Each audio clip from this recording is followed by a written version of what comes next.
So you have a itinerary and you love overlanding.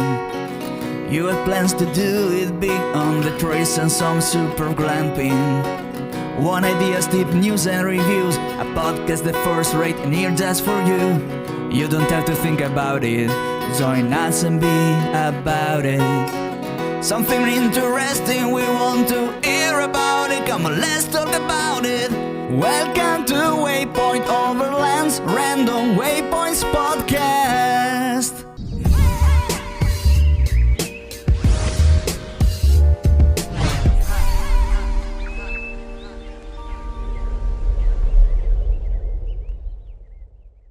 Sponsored by Midland, communication for every adventure. The industry leader in radio communication technology and innovation for over 50 years.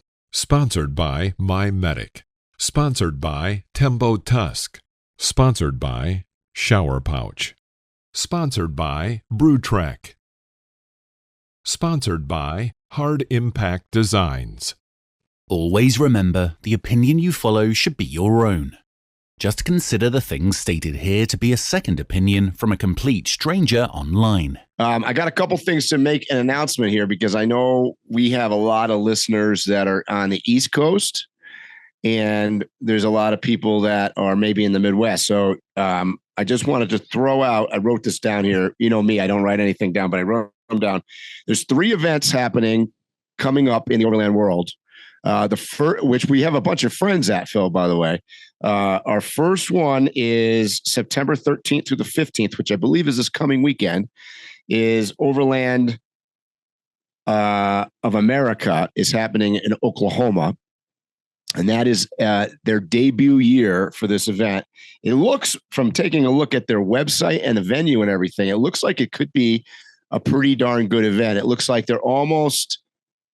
I don't want to say they're competing with Overland Expo because it looked like there was a lot less classes, kind of say, but there are definitely some featured speakers like Patty Upton and Misty from Lady Overlander and various people like that we know from our Overland Expo event. So I just kind of want to throw that out because if you are in the Oklahoma area or in the Midwest somewhere, that event going on 13th to the 15th. Well, I never mentioned it to you, Mike, but we got invited to that a long time ago. Actually, no, I think I did mention it to you. We got invited to that like while they were still putting it together. I'm very curious as to how that turns out. You mentioned Overland Expo, and that's why I'm curious because I know there are a lot of former Overland Expo people over at that venue, and there are a lot of content creators and vendors who are normal regulars at Overland Expo that will be at this event. So I'm very curious about it. Yeah, agreed. And it looks like a nice venue. It looks like they're kind of marketing towards a little bit of a family orientation because I think it's, if I'm not mistaken, it's on some water. It's got cabins. It's got different kinds of camping. You could even have plugins, I think, for camping. So it's a little bit maybe more... How would I word this? Maybe less roughing it potentially if you wanted to go to something like this than say, Overland Expo. Well, it's funny. That's a perspective thing because some people that's a positive and to some people that's a negative. Some people coming to an event or two is really the only time they really, really get out and get to camp. And they do want to use everything. They do want it a little rough. And then you have the flip side, people who do it all the time or just don't have that kind of attitude. They want all the conveniences. I agree with both of them. There's times where I want to glamp and there's times that I want to be primitive. That's right. And I just realized, our buddy Sir William is going to this event. So maybe we can get him on the podcast and give us he's never one to mince words. So he'll probably give us a good review of the event. Yeah, we definitely got to do that. So there's two other events I want to mention. One is a Land Rover event in Massachusetts. The reason I'm shouting this one out because I've been to it a bunch of times. It's called the Metal Dash Weekend. Started out mostly old Land Rovers, very similar to the one like I have. That is on September 27th to the 29th. So for those of you that are in New England, that event is going on. It's usually a good time. It's out in the middle of nowhere, and you get to it's a real kind of basic camping and off-roading event. And then I don't know if we mentioned this. I don't think we did on the last podcast. Overland Expo East is coming up October 4th through 6th in Virginia. And I don't think I've announced this anywhere. I mean, there's some people that know, but I'm going to be there. I did put that out on my Patreon for my Patreon supporters and let them know. But I will be at Overland Expo East. However, I will not be there with the big orange truck. I'm going to be in attendance with my Africa Land Rover, my 1965 series truck that I took across Africa. That's going to be on display in the Creator Showcase area. So be sure to come by and say hi. I know I won't be quite as easy to find without a big orange billboard behind me, but I'm going to try my best. And looking forward to that. That's unexpected, by the way, because as some of you guys know, I was supposed to be in Mexico already. I've had some setbacks on my truck. Not anything major that's not being taken care of, but I had to rearrange my schedule. So it afforded me the ability to go east, visit mom and, see family and go get the Land Rover and bring that out west, actually. But in doing so, I'm able to go through Overland Expo East and bring the truck there. So that's going to be exciting. And it's, by the way, it'll be the first time I've ever done all 4 expos in 1 year. I've never done that before. See, me and you are moving backwards. I used to do all 4 every year. Now this year I didn't do all 4. I know. So anyways, those are my 3 big events in the Overland world that are coming up. So one thing, shout you out real quick, Mike. He's not telling you much about the vehicle that he's taken there. And I've had the opportunity to see his vehicle. And this is like a Concours Elegante vehicle that he's got. And he is really understating this vehicle. Mike, talk a little bit more about the vehicle, what kind of vehicle it is, the year, and not just that, also where it has actually been. So it's actually an interesting story. It's a 1965 truck that I bought, believe it or not. I bought it 30 years ago. I've owned that truck for just about 30 years now. I'm the second owner, and it came from Idaho on a potato farm. And when I got the truck, it was absolutely mint, meaning like it was all original. It had the, safari roof and the 4 jump seats in the back. And with the, it was a classic sort of Discovery Channel Land Rover. Well, I'm not the guy that probably should own something like that.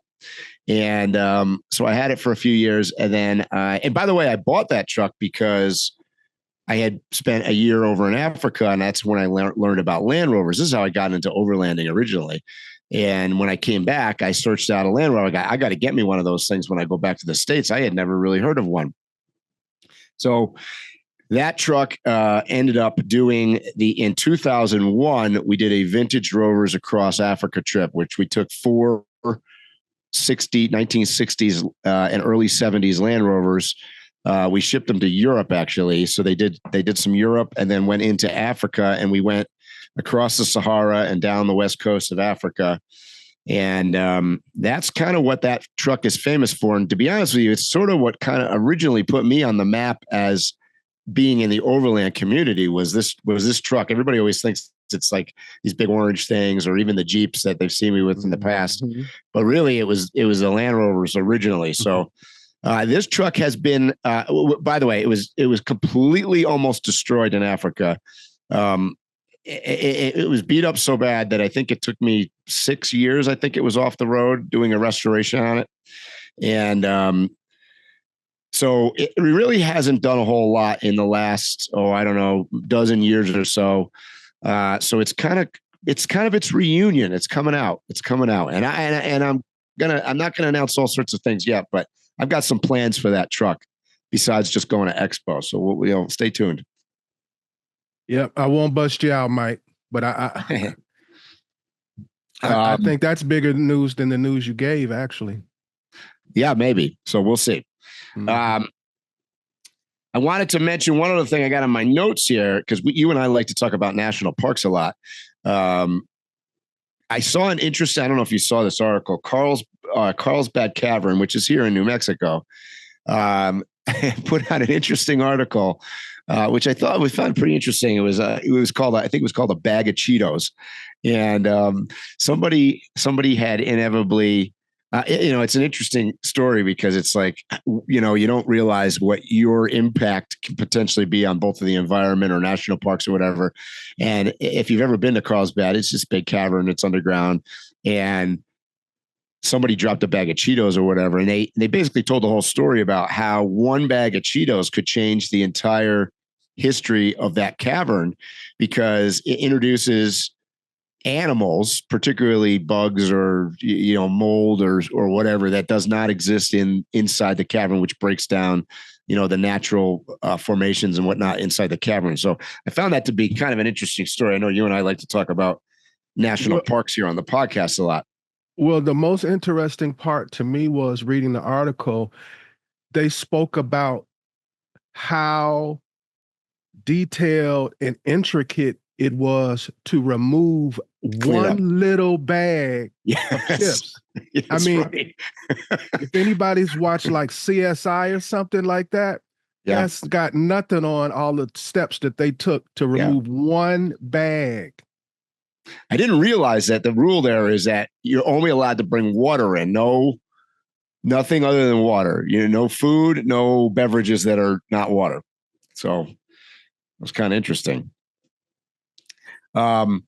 So anyways, I wanted to make sure we started the podcast at least talking about overlanding, because I know the last couple of podcasts we've gone off the rails. So anyways, and I also failed to mention that, one other thing, I made some notes about things to talk about was, sadly yesterday, Darth Vader passed away. We call him James Earl Jones, which it's funny because I remember him more as this is CNN, the voice, right? But it was also the voice of Darth Vader. I remember him. I remember him from the movie Claudine. Yeah, he played a janitor, and his other big movie for me was I think it was called The Great White Hope. He played a boxer. Yeah. I think he was only one of the few guys that has, I could be mistaken, don't quote me on any of this, that he won like the Emmy, the Oscar, and the something else. Like he's won like all sorts of awards. Fascinating career. Yes. It's amazing what you can get just from a voice. He should have been a podcaster. I'm curious as to how much income he got over a lifetime just narrating things. Exactly. Yeah, because he did the Disney stuff, right? So the Lion King, he was Lion King. Yeah. Yeah. Yep. But my favorite, I just want to mention my favorite movie by him of all time. I can't remember the name of it. I think it's called A Piece of the Action. It's a movie starring Bill Cosby and Sidney Poitier. If I have the name wrong, just Google Sidney Poitier, Bill Cosby, and his name, and the movie will pop up. Yep.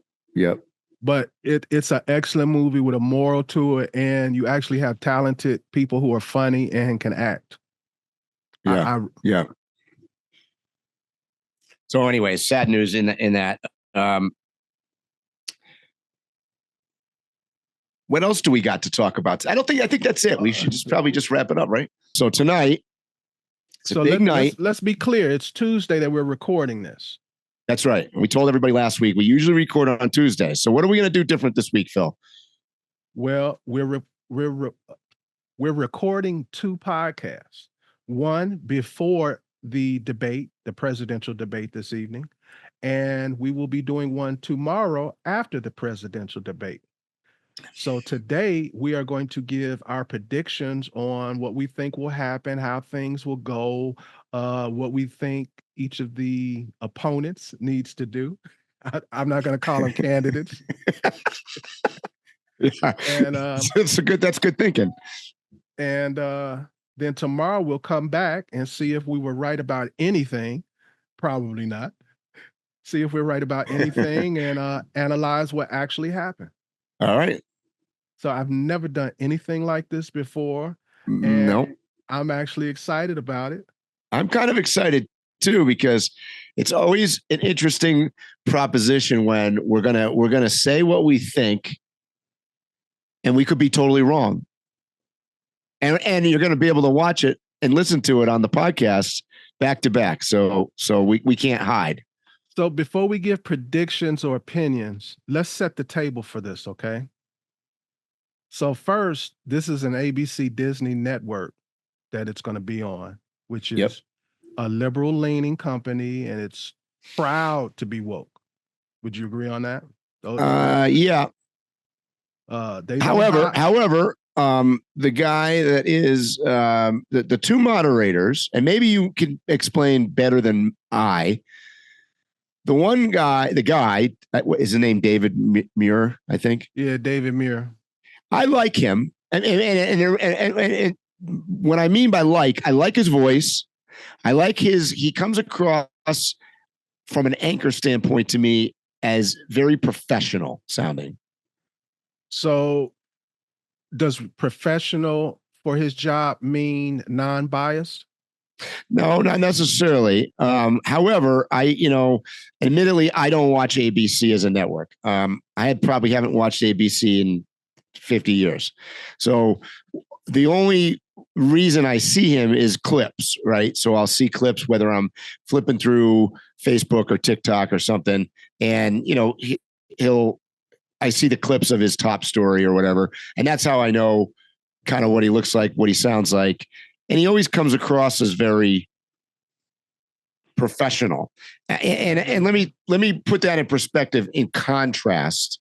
So let me contrast what I mean by that is some other anchors that we probably all know that I would describe not as professional. So who would I take?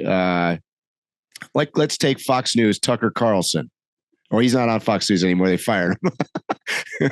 But he's kind of off the cuff. Like he doesn't come across as the stiff professional guy. Or take, what's her name on MSNBC? That she's not on there anymore either. She's only on there on Monday. I mean, she's as unprofessional as it gets. I mean, she's just 100% biased, period, end of story, right? So I'm sure you're familiar with the Media Research Center. Yep. This is supposed to be a non-biased, non-political research center. And they look at the media coverage on different people, and they tell you how much of it was positive and how much of it was negative. And both sides use this information. So this is supposed to be pretty unbiased. Now, David Muir, Media Research Center, rated his coverage of the candidates as follows. Harris, 100% positive. Okay. Trump, 93% negative. Interesting. So, what about the other one? Did you have any? I don't know. I'm not familiar with her. With who? There's two hosts of this thing, correct? So there's David Muir, and then there's George Stephanopoulos, who obviously is biased. Oh, he's on there. I didn't know he was on there. Yeah, he was a lead member of the Clinton 92. Yeah. Oh, yeah. And he worked for the administration when they went in. Yes, he's definitely biased for sure. And then I thought there was a female involved in this. There is Martha Roberts. The only reason I know her and know her name is because how she openly cried on air when Trump won in 2016. She's that person that they always go to. You've probably seen that footage a million times where she's like crying. So you're painting the picture here, Phil, that we're watching a debate on an extremely biased network. I am merely saying that these are the people and these are their records. Okay. A last thing, the New York Times, Siena poll, September 3rd through 6th, they polled 1,695 likely voters with an error percentage of 2.8 points. Voters said they need to learn more about Harris, 28%. People who said they need to learn more about Trump, 9%. That's extremely significant. So if this research is actually accurate, more than a quarter of the population that's going to actually vote really don't know nothing about her, and they feel like they need to know more. And it's less than 10% that don't need to know more about Trump, which makes sense. Yeah. He's been in office. You've experienced him. So that makes sense. People are used to Trump, his statements, his flip-flops, his rudeness, all that stuff. So Right. Yep. We know what we're getting with him. So before we pick who we think is going to win, Mike, I think we should discuss you pick whichever you want. What do you think Harris or Trump needs to do to win the debate? Well, so this is my view on this a little bit. I think that Trump is in the driver's seat a little bit, based on the fact that, for one, like you said, he is a past president. He has been involved, I believe, in more debates than any other candidate in history. So he has a track record of doing debates, and we could argue that he's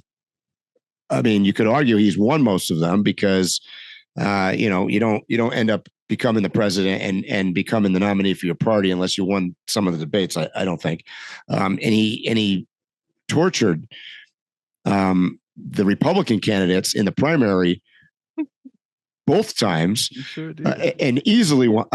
You'd argue he easily won all the debates. So I think the ball is in his court. For him to win, I think that what's going to happen. I mean, here's my prediction: a little bit of what's going to happen. Right, wrong, or indifferent, I think the debate style is going to likely gravitate towards Trump, meaning that I think he's going to control the debate style more than she is. And maybe some of that's going to be on purpose. I'm not suggesting that she hasn't thought about this. And maybe I think it's more likely that she's going to morph to his style. There's two options. She can become more of a Trump style debater, or she can go back to what I would call traditional debate strategy, which we haven't seen in years. I don't know when the last time we saw a true debate where they actually talked about issues, because that hasn't really happened. So from when I say Trump has won debates, I'm not sure he won debates. Trump has won the knockdown, drag out, name calling style of whatever he's invented. Well, I think that in reality, this is the first time that Harris has been on the big stage. She's never debated for being the president. She's tried to be the presidential nominee and got knocked out in her first debate. Yep. So she's never really been on the big stage. So I think that even people who support her, the eyes are going to be more on her because she's the new entity here. She's the new thing. So she can't make gaffes. She can't make mistakes. And like you were mentioning the format, everybody's saying that it works for Trump. I actually think it works for her better. And it's because she can't ad lib. She's not good with the back and forth, especially not with a guy like Trump, who's not going to concede her femininity as part of the argument. No. So it's better for her it's your turn to answer the question. She doesn't have to worry about no interruptions. And I know how these things go. They train you to start in the first 10 seconds talking about or repeating the question, and then go right to this script that you've been practicing for 2 weeks. And then the whole rest of what they're saying is what they already practiced. She can do that. Yes. And, you know, to put her in perspective, she was a prosecutor, right? So she should be able to put together an argument, right? So, you know, when they ask her a question, she should be able to respond. The problem with her is, and I don't know if this is going to come out in the debate or not, but she's not good at ad-libbing. You know, so they got no notes. They can't go in with notes. They can't, you know, there's no dialogue. So she can't feed off, to contrary to what you just said, she can't feed off what Trump said necessarily. So she's got to kind of ad lib it. And, you know, her weakness is if she falls into word salad territory where she just starts going around in a circle and making no sense. The problem is that if she gets into a circle of going around in no sense, she's going to get attacked for that. We're pretty sure that Trump's going to get into a circle and go around and make no sense. But let's be honest, you know, we already know that that's what he does. And I feel like he doesn't get discredited for that nearly as much as she's going to. I don't argue that. I also think that Trump could knock Harris out if he focuses on the issues. I know that's hard for him, but if he literally focuses on the issues, it causes one of two things. It'll show disparity in knowledge of the issues. It'll show disparity in actually having fundamental ideas about an issue. It'll expose her flip-flops and her hypocrisy. Yeah, if he sticks to that, which is a big if when it comes to Trump. I will say the two things going in his favor in that is that he did a fairly good job of that when he debated Biden, because Biden basically spontaneously combusted on his own, and Trump, for the first time ever, kind of stayed mild, and he dropped his, you know, I think the end of Biden's candidacy was when Trump rebutted him and said, "I don't even think he knows what he just said." And it was one of Trump's funny lines. It was a soundbite. He didn't pound it into the guy like he was trying to kill him. He just understatedly said it. And that one sentence, I think, was the end of Biden. And if Trump could do that with her, what's that? No, I said it was all things at once. Go ahead. I'm sorry. Well, I said if Trump can do that same thing with Harris, he could blow her out of the water. Let's put this in perspective, Phil. In my opinion, this debate is happening in Philadelphia. It's in Pennsylvania, and they're really speaking, from what it looks like to me in the polls, they're speaking to Pennsylvania and Pennsylvania only. Because if you look at the battleground states right now, of which there's only maybe 5 or 6 of them, the reality is that neither one becomes the president without Pennsylvania. It almost comes down to a one-state scenario. Whoever wins Pennsylvania, in my opinion, is likely to win the president of the United States. So, and Pennsylvania, and I was talking about this with somebody else the other day, is an interesting state because it doesn't really play into either one of those two candidates very well. Meaning that it tends to be, Pennsylvania is kind of a blue collar state. It's kind of, you would think it would skew more Democratic, but the Democrats have kind of gone out and self-sabotaged themselves in Pennsylvania a bit because, you know, the anti-mining and coal and fracking and oil and all this other stuff doesn't play well into Pennsylvania. So it's hard to say. You know, it's a toss-up, and the polling, I think, shows that it's a toss-up. Well, again, I think Trump should stick to the issues. And you mentioned polls. A July Harvard Caps Harris poll found that a majority of voters support all the key elements of the GOP platform, and 54% approve of the job Trump did as a president, including majorities of every age and a dozen demographics. So what they're saying is basically across the board, no matter how educated, how much money, what race they are, people are of the genuine opinion that he did well as a president. So I think if he sticks to 3 issues, if he brings up the economy, the border, and foreign affairs, he beats her on all of those things. Because right, wrong, or indifferent, she's tied to the Biden administration where the border's been a disaster. Whether it's connected to the administration or not, the world is a disaster. I mean, the war in Ukraine, the war in Israel and Gaza, the Afghanistan withdrawal, those are all international things. None of those look good.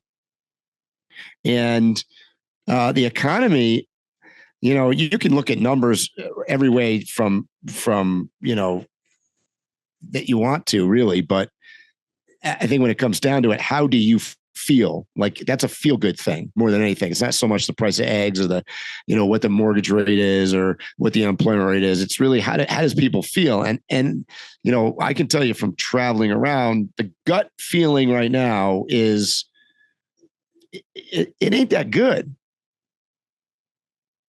I agree, bro. So can he stick to those?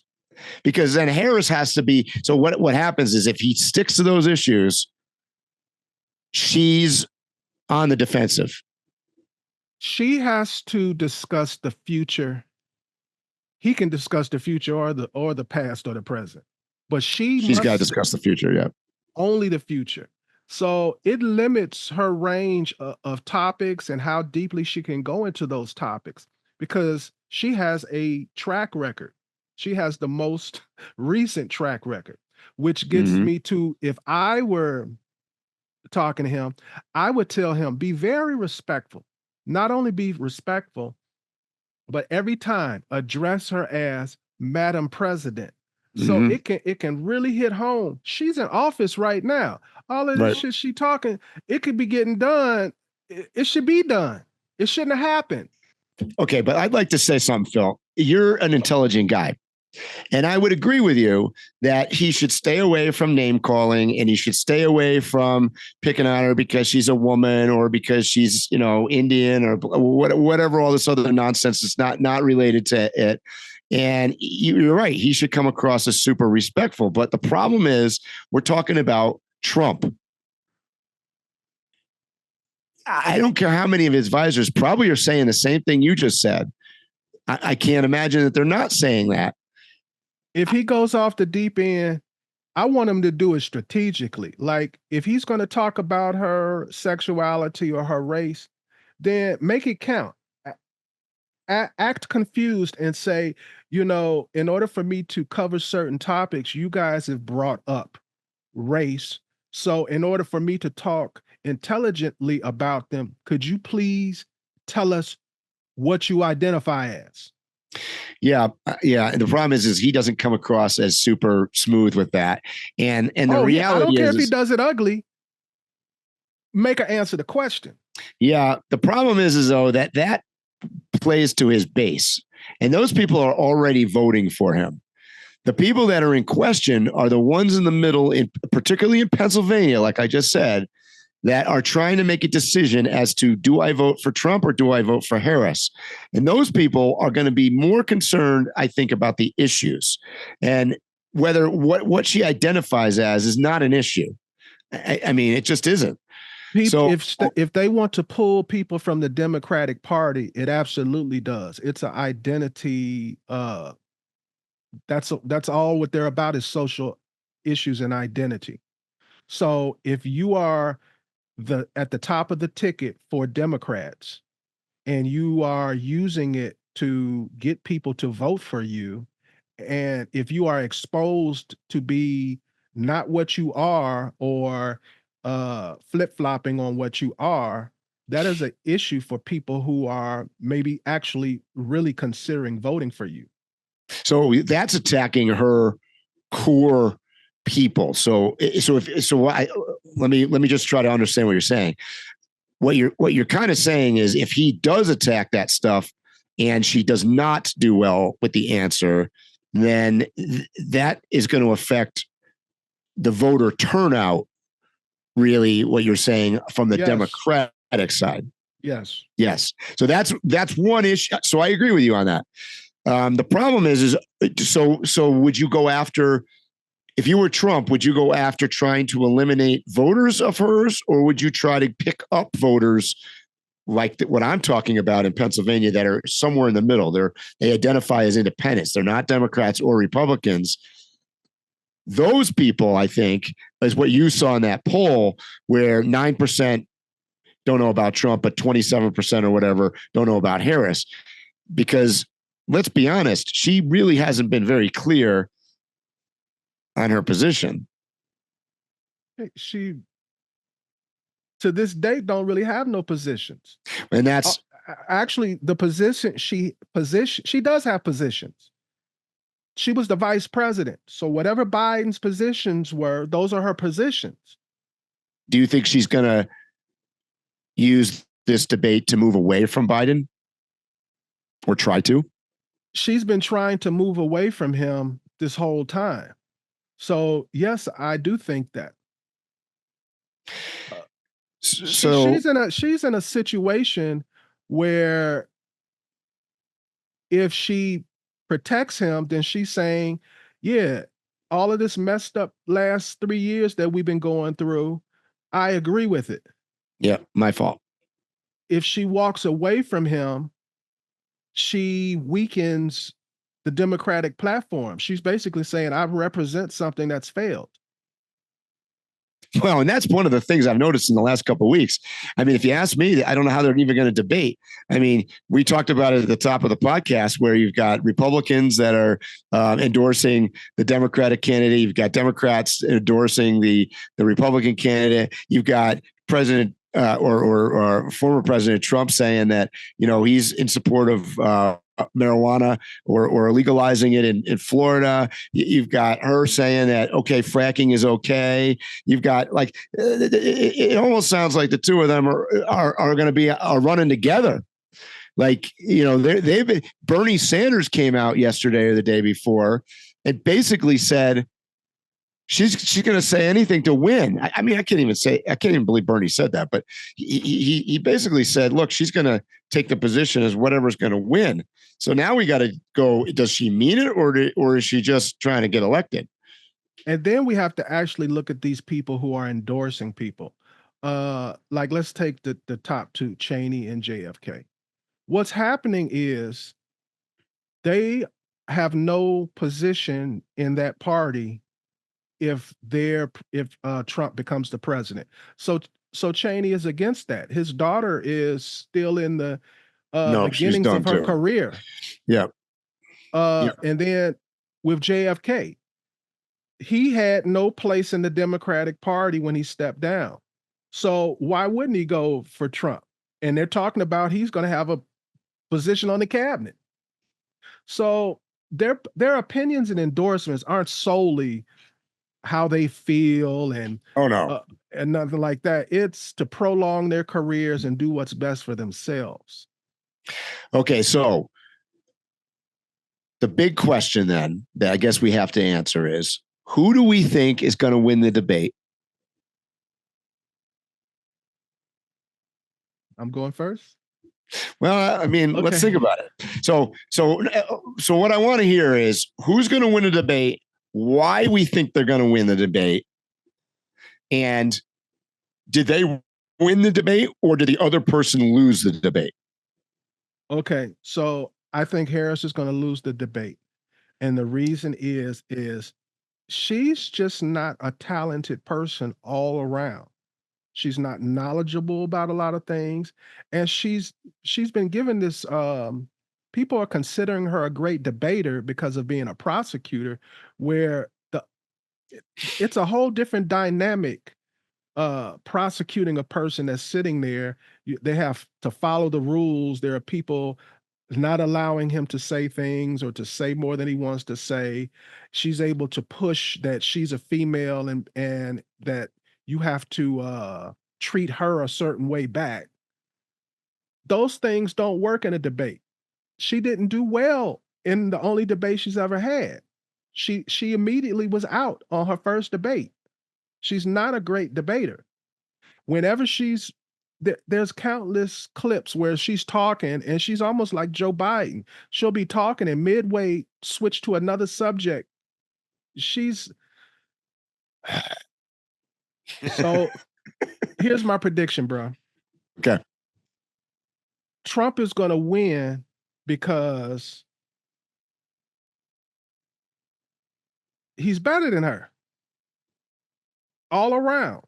He's going to have the crowd whipped up.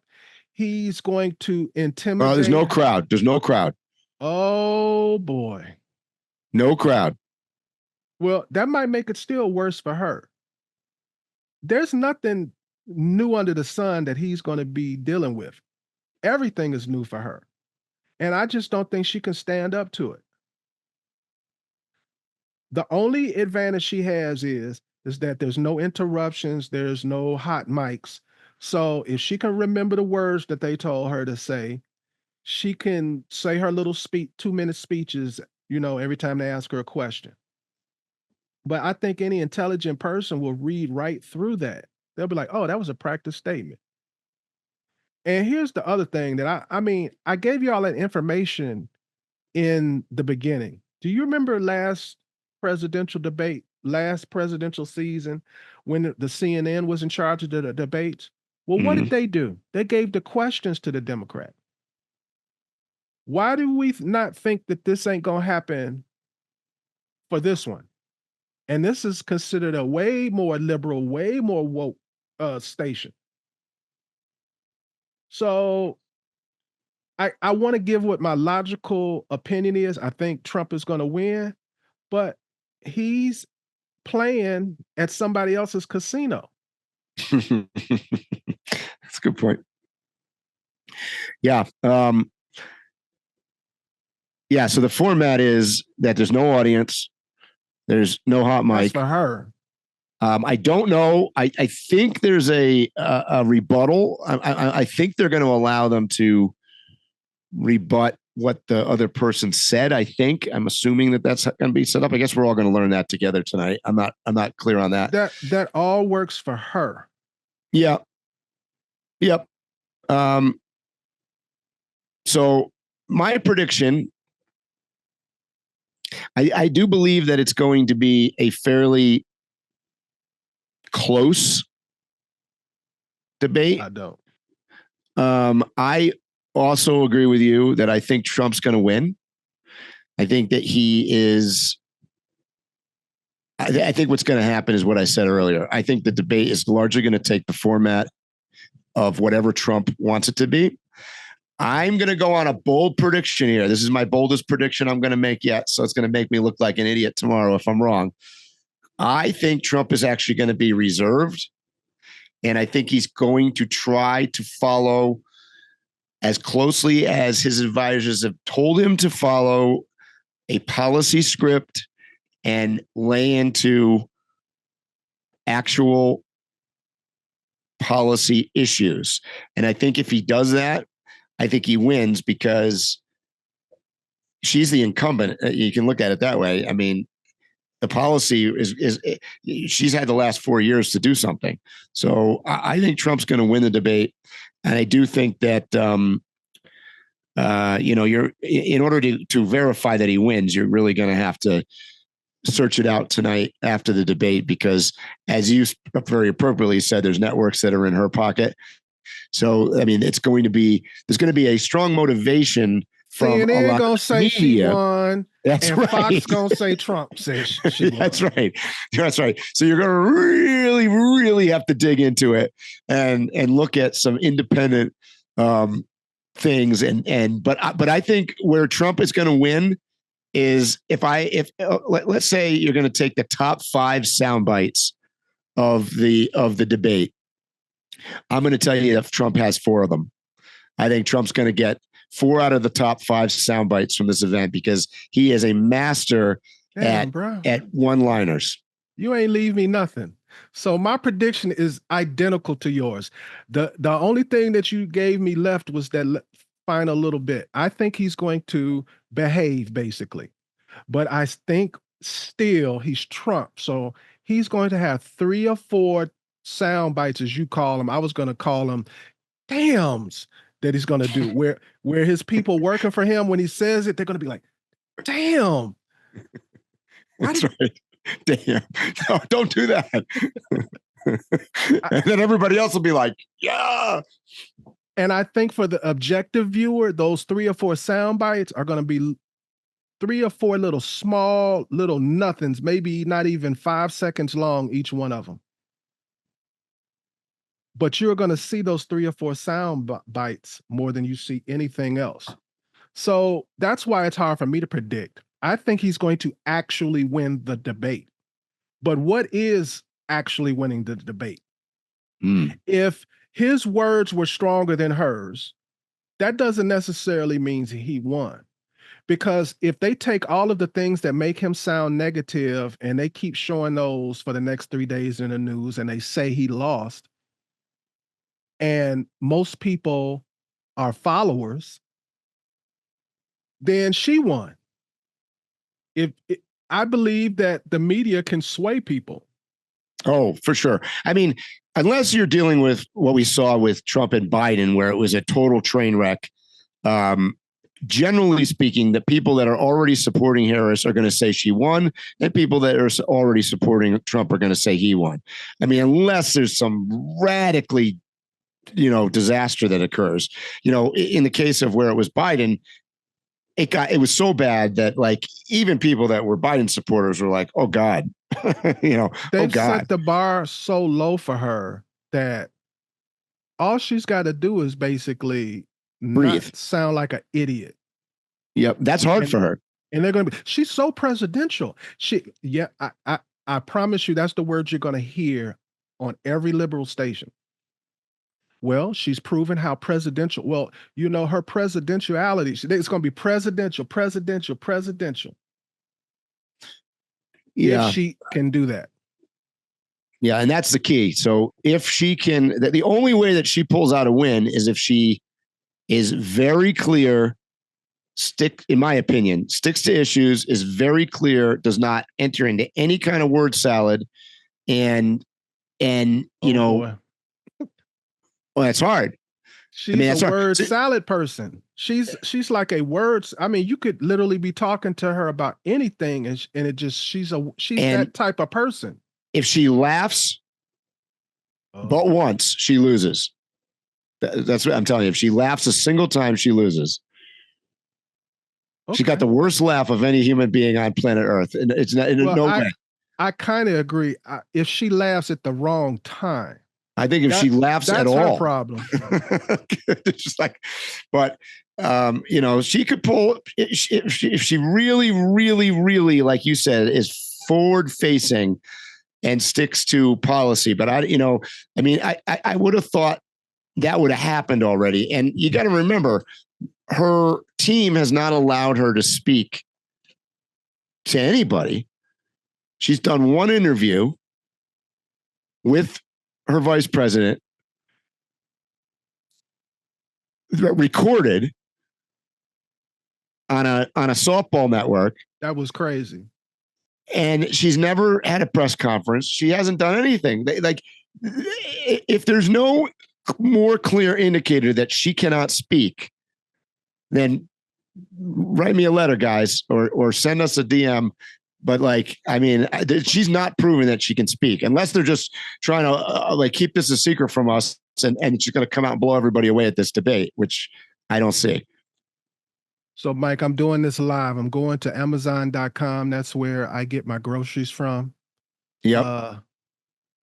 And I am typing in eggs. Phil's typing in eggs. He's going to see the price of eggs. I don't know, but that's that's where we're going to do. So tomorrow we're going to follow up this podcast with what actually happened and see if Phil and I are right in our predictions. And don't forget that we are going to make our prediction about $7.29. And I know this because I make a lot of ice cream and I use 6 eggs in each batch of ice cream. So I can do 2 batches on a dozen eggs, and they're expensive. And you know how I know that the economy is really messed up, Mike? Whenever I'm traveling and I go into a convenience store, I used to almost every time I get gas, I go into the convenience store and I grab something, right? And I don't even look at prices. I just grab stuff and I go up there with, and I just throw it up there now. And then I just hand them a 20, or I'd stick my card in or whatever, get my change back. Man, if I grab a bunch of stuff and put it on the table now, it'd be like $45. Yep. I was about to say 4 years ago when I first went on the road, you go in there and I do the same thing. I don't look, you grab a couple Slim Jims and a Gatorade or whatever, and you hand them a 20 and you'd get change. Now, 20 is not the bill of choice any longer. You can't get out of there for that. You're inevitably pulling out a 50 or your credit card because the 20 is not going to cut it. And that's a good gauge of the economy. Is a convenience store. You're right. If I go get a one of those coffees, Black Rifle coffees, in the cans, I love those things. It's like $5.60 or something like that for one can. Bro, it's crazy. Yeah, it's crazy. So the point that I'm making is, if he at every chance connects whatever they're talking to the economy, how it is now and how it was and how it can be, he should shake up some people's minds and get some votes from it. See, and I think that's why it matters in Pennsylvania. So I started at the top of the podcast saying that I think this debate is largely for Pennsylvania, because I think that those people in Pennsylvania that are the swing state that's going to really matter. If I had to take a guess, I'm going to say that the economy is probably their largest issue. Remember, they're not a border state like Arizona is, so they're probably dealing with the border thing a little bit less. And foreign policy, although important, I think the price of eggs is probably the most important thing to them.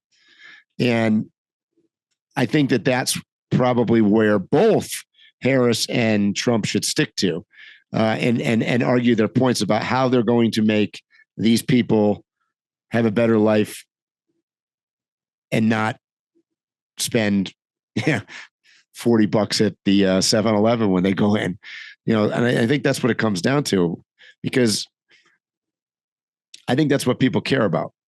So Pennsylvania does not have the most electoral votes in the United States, but it has one of the higher electoral vote counts. Mm-hmm. The most is California. They got 54. Right. I mean, and in Texas, they got 40. But look how big those states are. Right. But they're like number 1, 2, 3, 4. They're number 5. That's right. They have the 5th largest amount of electoral votes. And that's why I say whoever wins Pennsylvania wins. Because right now it looks like Trump is edging Harris out in Arizona. Harris is edging Trump out in Michigan and Wisconsin. Georgia is pretty much a toss-up. But, you could argue that based on history, and if Trump can ease over the governor there that they were fighting with, he might be able to pull off a victory in Georgia, but I'm not even sure he has to. Pennsylvania is a must-have, though. I agree. Texas is the 2nd largest with 40 electoral votes, and I think they got that wrapped up. I think they got all 40 of those. California, I think she's got all at those. Least 2/3. No, they hate her in California. That's why I didn't say. I think she'll get half. I don't know. But then I just realized there's a Democratic governor and a Democratic assembly. She'll get all the electoral votes. Yeah. Yeah. California is a Democratic state. I mean, that's just the way it is. So I don't, that's not in play. I was actually thinking fair. Most states are not in play.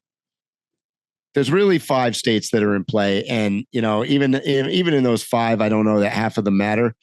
So, and Trump has pulled out of, it sounds like he's pulled out of Wisconsin and Michigan. He's kind of admitted he's not going to win there.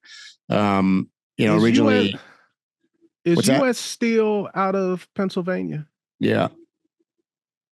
Oh, yeah. You're onto something, bro. Well, I think the numbers don't lie. I just think that that's the state that has to be in play. And I think if indeed Trump manages to beat her out in Pennsylvania, and that's a big if, the second guessing about she picked the wrong. Well, let me just say something for 1 second. Mm-hmm. I think that both Harris and Trump made poor vice presidential selections. That's just my opinion. Both of them have done nothing but hurt the candidate.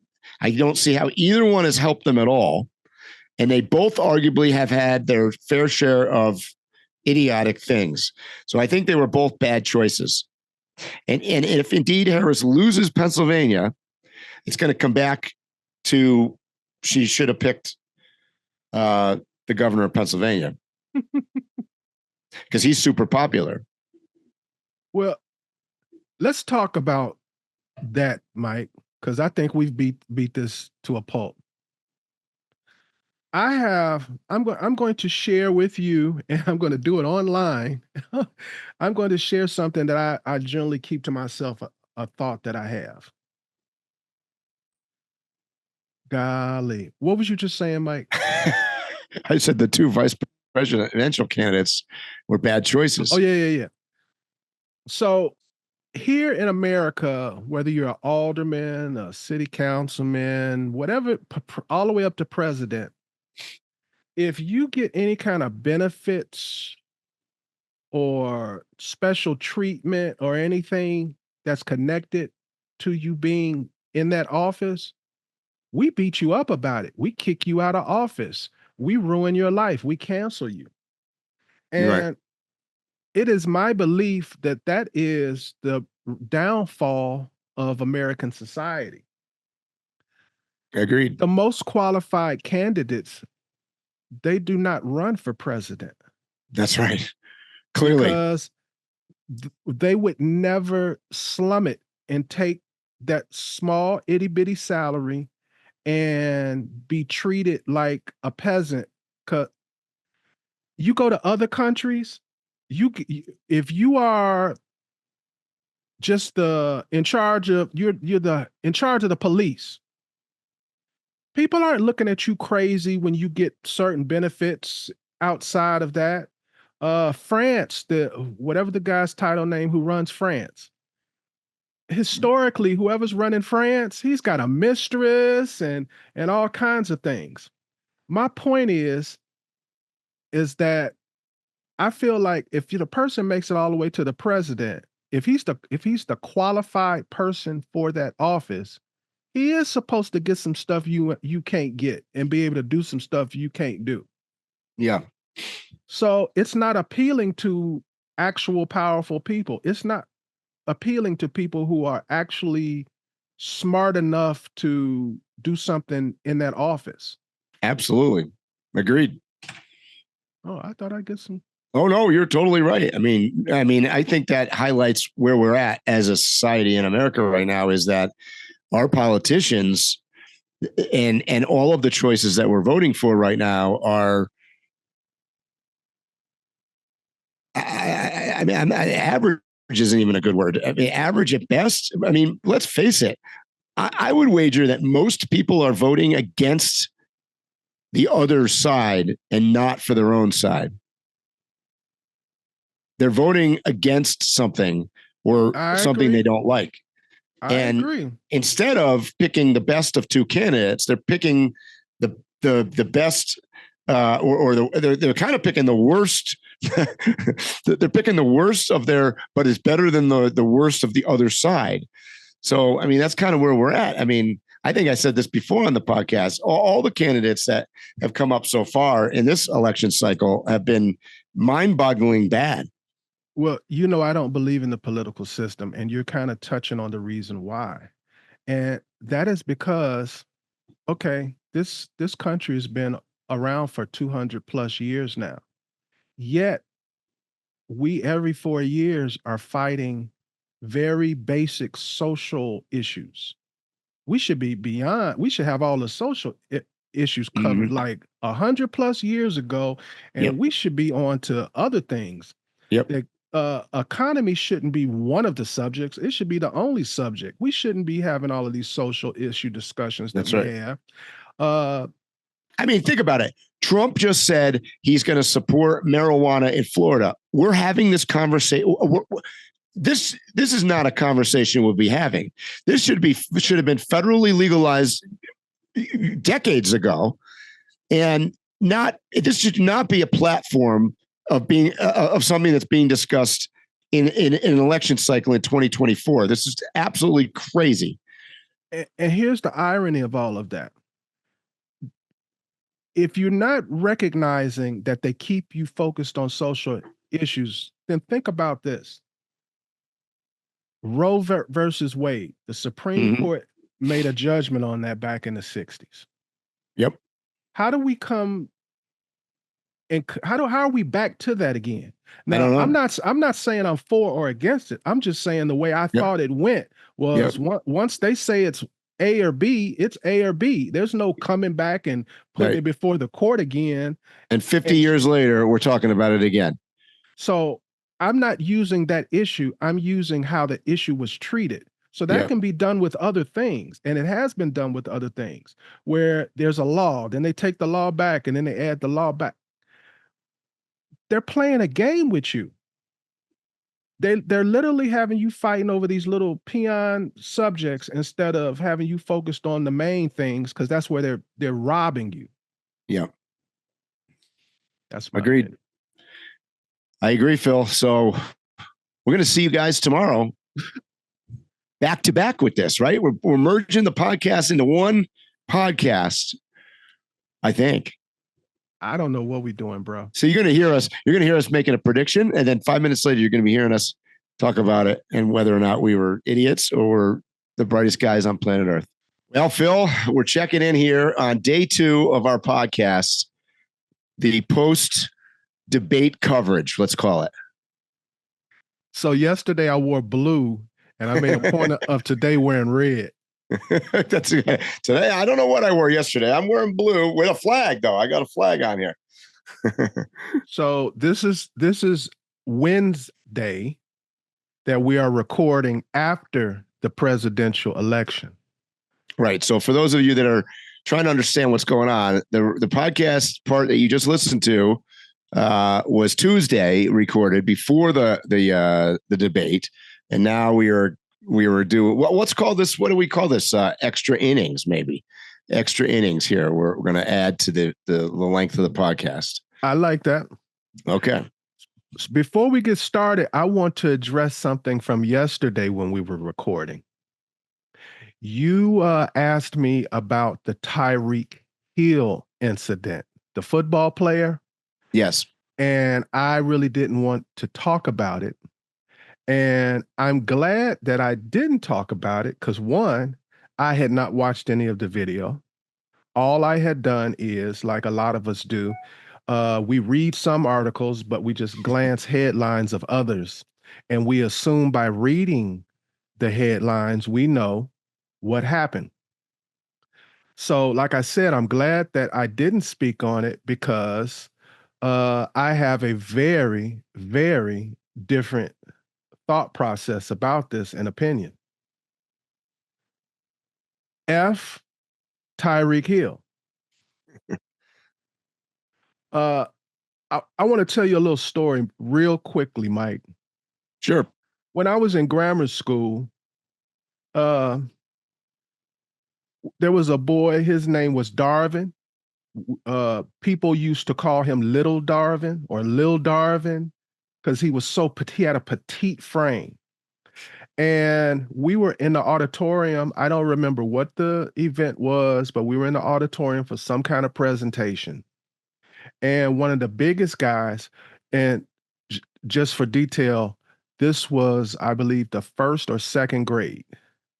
And there was another boy whose name I don't remember, but he was the biggest boy in our class. And not only in our class, he was physically like maybe a fourth or fifth grader, if you can imagine the difference between a first grader and a fourth or fifth grader. I mean, he was just like huge, but he didn't bother nobody. And during while we were in the auditorium, the little Darvin kept flicking the back of his earlobe with his finger. You've seen people do that before, flick your earlobe. And he kept telling him to stop. I don't remember anymore how long this event was, but it was at least an hour. And he continually kept doing this through the whole time. Matter of fact, the big boy got in trouble with the teacher at one point because he made some noise and moved around and disturbed. And so he got in trouble right in the middle of this. Near the end, he kept telling him to stop, and he flicked him one last time. He turned around because he was sitting behind him. He picked him up and threw him over some of the seating. And then he jumped on top of him and he just started really, really beating him. This visually, it's not what you're thinking. It was almost like two men fighting. I mean, it was brutal. He beat him up. And Darvin thought we were going to support him, but we didn't. We felt like the other guy was totally wrong for the whooping that he gave Darvin, but he deserved the whooping. Does that make sense? Yes. Tyreek is little Darvin on steroids. He's an asshole. I'm this rich football athlete. I'm driving my Lambo. This how many dollars an hour cop is pulling me over, and I'm right outside the thing. He's probably even aware that a lot of these stadiums, the police officers work that detail all the time, and they know that they're supposed to give some kind of levity to the, they're not supposed to just stop people for anything, especially if they're a player. They usually have that kind of directive. And I saw the footage leading up to, I saw where the officer literally sees him coming toward him and he turns around to follow him. He was driving so fast that the other vehicles looked like they weren't even moving. So it's not like he was, bruh, the way they told this story is like Tyreek Hill is that we need to march on DC, we shall overcome, and all of this. Fuck Tyreek Hill. Well, it's interesting you came to that conclusion because, in fairness, I think I told you I had seen a bunch of the body cam footage and stuff from the scene, but what I had not seen yesterday was the footage, the prior footage, and the stuff that he had done before. And now it's sort of come out that he was driving. I don't know if it was 100 miles an hour and a 20, but it was fast. And it was weaving in and out of things. I think there was a construction zone and stuff. So there was definitely some reckless driving involved. Absolutely. So there was a reason that they pulled him over. So, because it originally got painted as a picture that they didn't really have any reason to pull him over, which then if you watch the body cam footage, you're like, well, he roughly cooperated with a lot of the stuff. And it did look like they overdid the drama at the scene, but then when you put it all in perspective, well, maybe not. So, and guess what? If I were their field officer and I had to judge how they handled it, I would absolutely tell them, oh, you guys were out of pocket. You let your egos get involved. It shouldn't have escalated to this point. So I'm not saying that that they're just like right. Yeah. But Yeah. if I was a judge, I would be like, dismissed. Yeah. Yeah. I mean, there was definitely, I think the moral of the story here is there were two wrongs. You know, I'm not sure it was handled great my thing on either is, side. that's why I brought up the other story. My thing is, you don't get to judge the second wrong. That's right. If you're wrong. That's you true. You know what I mean? Yes, I absolutely agree. If you agree. slap me, whatever happens after you slap me, you don't get to judge if it's too much or not. Yep. Yep. That's a good point, Phil. Oh, this podcast is getting deep. So we're about to go way deeper now. Yeah, we got a lot to talk about. So hey, let's just go right in. Let's go right in. Mike, what do you think? Well, okay. Oh. Let me first thank my our podcast audience that has grown enormously over the past 6 months. So, there's a lot of fans. I know there's a lot of listeners in lots of different walks of life doing different things. We've got, cross country truck drivers, and we've got overland people, and we've got, just all sorts of different people that listen to us each week as we put these things out. Now, Mike, just real quickly, extra special shout out to the truck drivers. I mean, it's a lot of them out there listening to us. So respect to the truck drivers. And we're gonna actually try and fine tune some of the things we do just for you guys. So having said that, a couple things. One, at risk of alienating a lot of people today, which that's going to happen, which I might do, because I'm going to be honest with you. I mean, one of the things that you guys can always count on when you tune into Phil and I is that we're going to tell you exactly how we see it without any bullshit or fluff involved. And, and that's our feelings. And if you don't agree with us, that's great. I absolutely respect people not agreeing with me. Send us messages, talk about it. Let's have some real discussion, because that's what we're trying to create here, is real discussion. So the first thing I have to say is I was wrong. And when I'm wrong, I will admit I am wrong, because yesterday, as you probably listened to 15 minutes ago, I predicted that Donald Trump was going to win the debate.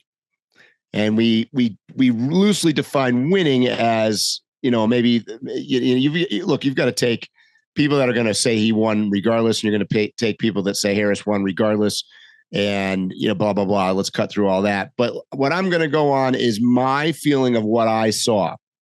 So in my opinion, I believe that Harris destroyed him. I don't even think it was close.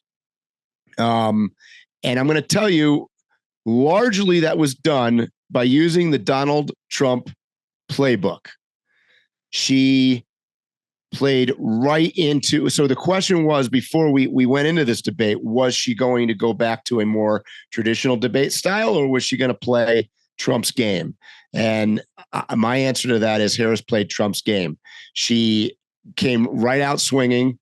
She antagonized him. He came off as being angry and antagonized, and that's the way I saw it. Now, I've got a lot more to say about this, but I want Phil to put in his thing, because I see his face over here. But before I give Phil his chance to say what he thinks of the whole thing, I'm going to be very clear on the fact that I don't know that means anything. The fact that I see that she beat Trump in this debate, I don't know that it means anything at all. I don't know that it's an indicator of the election whatsoever. I don't know that this necessarily swayed anybody. And I will present my views of why I think that. But let's see what Phil has to say, because he's over there doing all sorts of odd shakes. You're almost looking like Harris was doing last night, where she was moving her head around a lot. And that was my point. You know, I'm not that demonstrative. That was exactly my point. I keep hearing she was looking presidential. That's not presidential. Let me back up for a second, Mike. Okay, I think she won too. But I need to explain when I say she won. I don't think she won. I don't know if you watch boxing, but there are a lot of times a boxing match is close or there are two conflicting styles and people just watch the fight. And then at the end, they're like, I think he won. Mm-hmm. Well, I watch boxing. So I literally am watching who's getting hit the most, who's not getting hit the most, how hard they're hitting. And then I grade it a 9 or 10 round. I literally, even when I go to a fight, I have a piece of paper and I'm literally keeping up with the rounds. And people who are into politics, I think, have that same kind of thing. We watch these and we look at the question that was asked, we look at the answer that was given, and we grade it versus how the other person responded in their rebuttals. But most people just watch and go with what the feeling was of the debate. And I believe that she was coached into being so animated in the debate, because there are people who not really listening to the details, or if they are, they don't even know if the details are true or not. So they're looking at her and like, well, he said that, and she looks shocked.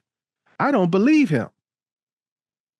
You understand what I'm saying? They just go by what they see. They're not really getting into the details. A second thing, every time he said something, they was doing some kind of fact check thing on him. Some things were actually, he said wrong, and they were correcting him. But the majority of the time, they were not. With Harris, they didn't do that once. And she said a whole bunch of stuff that was not the truth. I'm saying, by my count, to bring that to agree with you on this, by my count, they fact checked Trump 6 times, and they fact checked Harris 0 times. 0. Mm-hmm.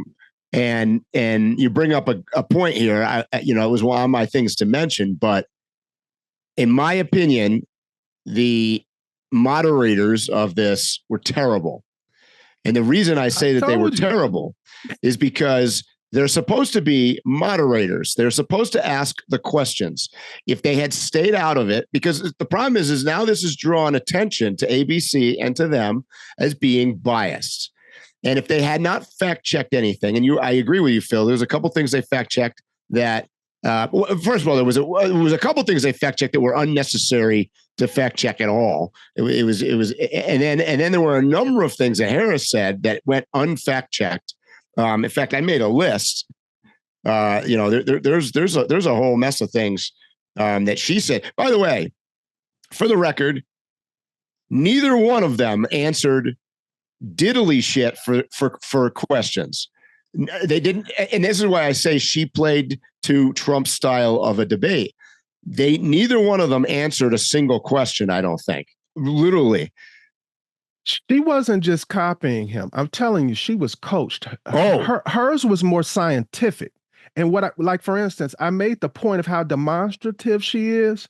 Well, what that did also was every time they play back a highlight, they've got her there acting. So people who didn't watch, they don't even know that that's just how she acted the whole time.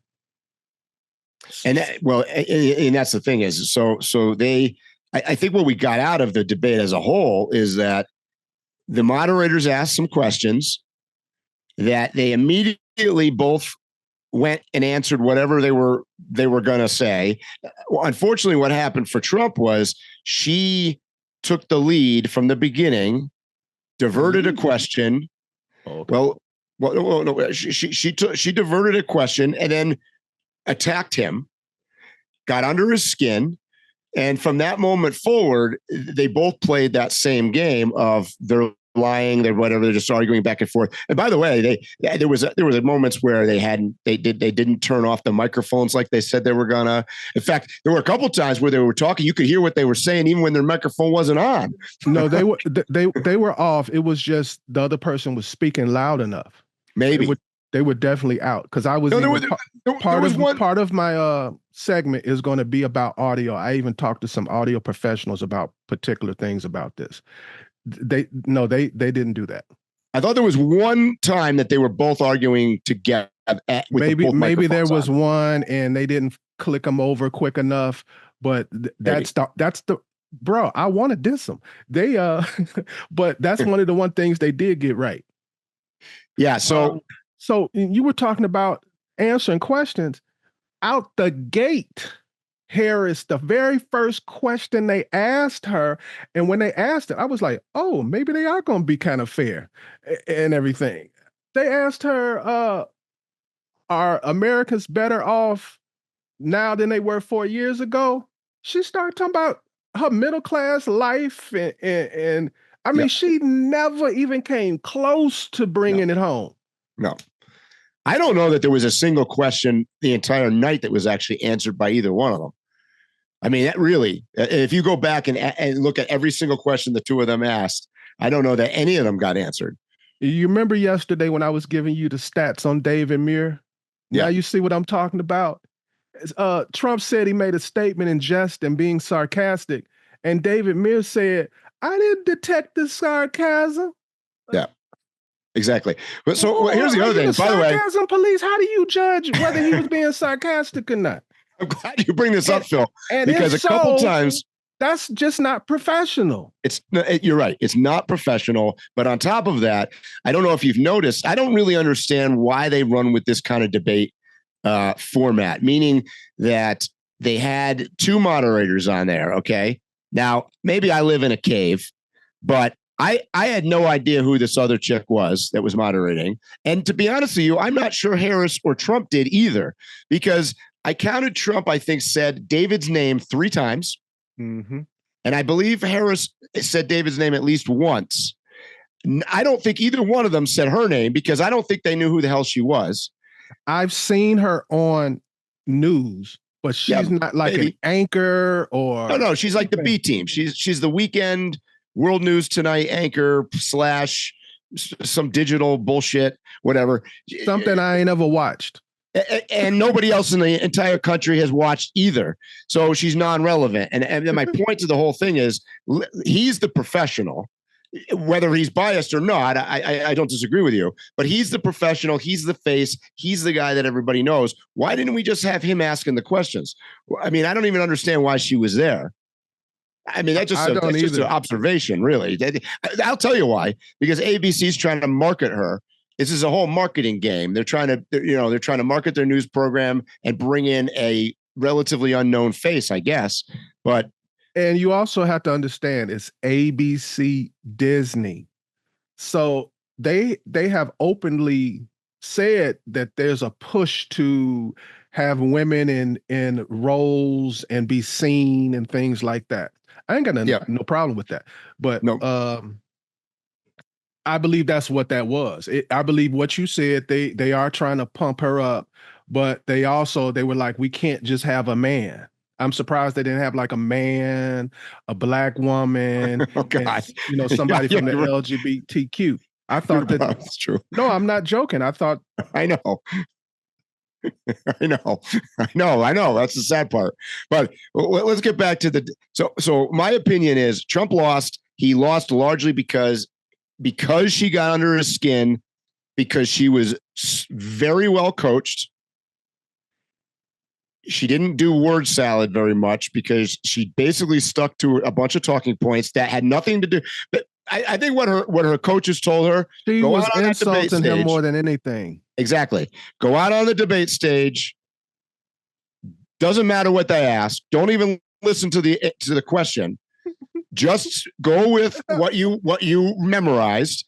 And if they ask you about, World War III, start talking about Trump's hair or whatever it is, and get under his skin so that he gets irritated and comes off as a miserable old guy. But she succeeded at that. She's absolutely succeeded at that. He got so off topic that like there were so many points that he could have brought up. I agree. Some of the questions that even David and the other chick asked, Trump could have pounded her on and didn't. He didn't, because he spent half his time defending himself, half the time talking about, I will say the most successful thing out of this entire debate was last night. I swear I didn't get any sleep because I was on TikTok and Twitter and whatnot looking at memes, because my Lord, there were within an hour of that debate last night, there were thousands of memes with dogs and cats escaping Springfield, Ohio. And I mean, some of this stuff was hilarious. Some guy put out a whole Dukes of Hazzard thing with Trump and all of them today. Some of the stuff I saw was hilarious, but I mean, and in fairness, for Trump, I mean, if you want to look presidential, I mean, even if it's true, and I don't, I know David tried to fact check him, but if Haitians are eating dogs and cats in Springfield, this is not something I would bring up at a debate. And that's the point at which the debate really went south for him. Fact check that? I did not fact check it. What I did fact check. Well, hold on. What I fact checked was that because I was like, wait a minute here. I don't even know what they're talking about at this point. And I went on there, and Springfield, Ohio, which I don't even know where it is. I was surprised to find out that 1/3 of their population is Haitian, and that almost all of that immigration has occurred over the last 4 years. It's been really recent. Why they all have migrated to Springfield, Ohio is I was not able to figure that out. I have no idea, but I did see something this morning that looked like it came from a legitimate source, showing some guy in the park pulling geese out of the pond or something. So I don't know. I don't know. And see, you feel like, just like they made Trump feel like, that you can't really go hard on this. That's why you got your hands up now and everything. I can go hard on it. I've known Haitians all my life. Some of them, it's part of their religion to sacrifice chickens and different animals and things like that. So let's not pretend like it's not part of their culture. Yeah, I've been to Haiti, so I agree. No, that for sure is true. All I'm saying is I'm not sure. Particularly, he brought it up. It had nothing to do with the question, of course. I don't think. But I don't like how the media makes it like we can't talk about this, and we can't. Why are you the news then? Why can't we talk about this how it really is? Yeah. Yep. So going back to a couple of things that Harris said that were just as ridiculous. She said there are no active U.S. military in a combat zone. That's. I mean, does anybody believe that? We're in so many combat zones in the world right now. The way she worded it, I do believe that's pretty much accurate. The way she worded it. Well, how did she word it? Well, she said over Biden's administration, that there's no U.S. service people in a combat zone. Okay, what combat zone were they in? Oh God, we're in every combat zone that exists right now. We've got people in Yemen. So we've got people in. We've got people. What do you mean? We have them there, but they're not in the actual combat zone. She was being a wordsmith. Yeah, we're in all those places. We're supporting all of those wars. But the actual military defined combat zones, we are not in. So she's basically lying. Well, I mean, you could argue that, our mission prior to their administration, when it was the Trump administration and we were in Afghanistan, we were really not in a combat zone situation necessarily there either. What I'm saying. It's the same thing. We were supposed to be, quote, peacekeeping or whatever. We weren't supposed to be fighting. We were only engaged if we're shot at. Like, okay, let's just say that. It's like a janitor saying he's a hygiene technician. Yep. She was wordsmithing. She said that Trump disparaged the military. I've never heard him do that. In fact, I would argue that of any of the presidents I can think of in the last 5 administrations, he's probably the least likely to have done that. We got to remember Obama went on an apology tour around the world and threw half our people under the bus. So, I don't know if I agree with that. She said that police died on January 6th. That was not fact checked. No police died on January 6th. I thought he died the next day. No, there was a woman that died. No police died. People got injured. There were definitely first responders that got injured. Nobody died. Not true. Okay. I watched everybody's perspective on this. I read a bunch of stuff, but the one thing that it seems like neither side has addressed, I guess because both of them look bad on the issue, even though they have opposing views on it, was about abortion. Yep. Harris wouldn't answer if she was against abortion at the 7th, 8th, and 9th month of pregnancy. Did not answer that question. Neither one. Nobody answered any. I'm telling you, write into us. Somebody tell me who answered a question, because I firmly believe, from my count, neither one of them answered any questions whatsoever. Zero. And by the way, here's where we're going to lose a bunch of podcast listeners, Phil. Neither one of these people, based on looking at that debate, are qualified to be the president of the United States. Period. Neither one of them. I agree. Embarrassing as hell. Super embarrassing. Like, if you actually have the balls to go out and vote for one of these two guys, I don't know. I don't get it. But Mike, this doesn't say so much about the candidates. This says more about the constituency. Yes. Because yes. I have people defend both of them, and the person is completely wrong, and they'll defend them. And I'm like, why are you defending this person? Well, I got, as I'm sure you did, you get friends on Facebook or one of the social medias, immediately following debate. I had people going, oh my God, Trump won that big, killed it. She's terrible, blah, blah, blah, blah, blah, blah, blah, blah, nonstop, based on no reality. And then the other side, same thing. My feeling is that 99% of the people that are voting against Trump or against Harris. I agree with that. That's embarrassing. That is incredibly embarrassing and an incredibly poor outlook on the future of America right now.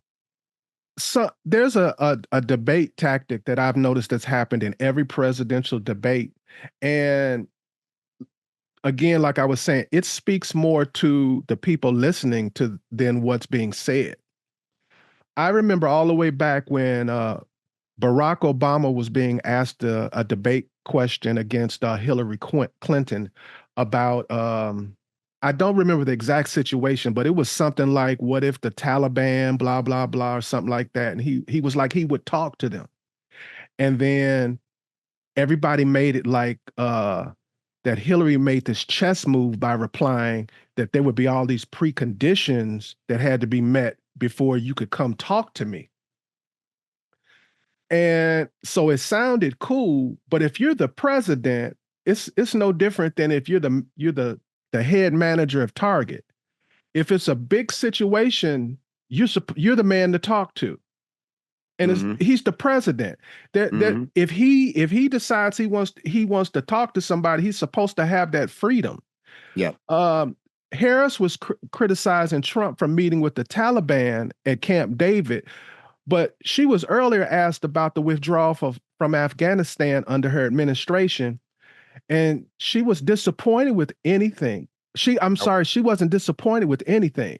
Oh no, she thought it was great. She said she agreed with what they did, and she blamed Trump for the pullout. Right. And if you look deeper into this, when Trump replied, he said he met with them and showed the leader an aerial of his house. And he was like, why are you showing me this aerial of my house? And he was like, because if another something happens, you up out of here. Right. Next 18 months, nothing bad happened to an American. So that was a good thing that he was like, no red tape, no preconditions, fly in here, let's get this settled. And it was a successful thing. So this goes back to me, a true person who keeps up with politics that's actually really scoring the debate. I feel like he won the debate. But the reality is, it's what do the masses think? And I do believe that the masses think that she won.